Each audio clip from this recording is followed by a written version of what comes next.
Auto attendants are interactive voice recording that allows callers to make selections in order to route calls to their desired destination. The most common use for an auto attendant is directing the main phone number to route callers to a menu prompt.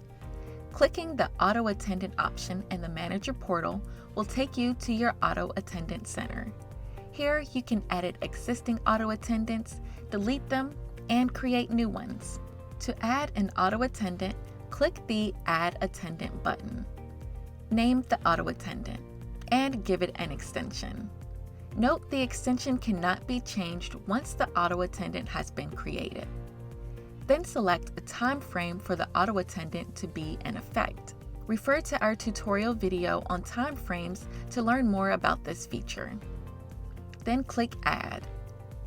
Now you can choose to add intro greetings or menu prompts to the auto attendant. Separating intro greetings from menu prompts allows you to change greetings for holidays or nighttime hours, for example, without re-recording the whole message. If you want the caller to listen to an entire message before being able to make any menu selections, set up an intro greeting. If you want the caller to be able to interact with the menu right away, skip the intro greeting and set up the menu prompts. In order for the auto attendant to function, you must have at least one menu prompt. Refer to our tutorial videos on how to set up intro greetings and menu prompts for more info.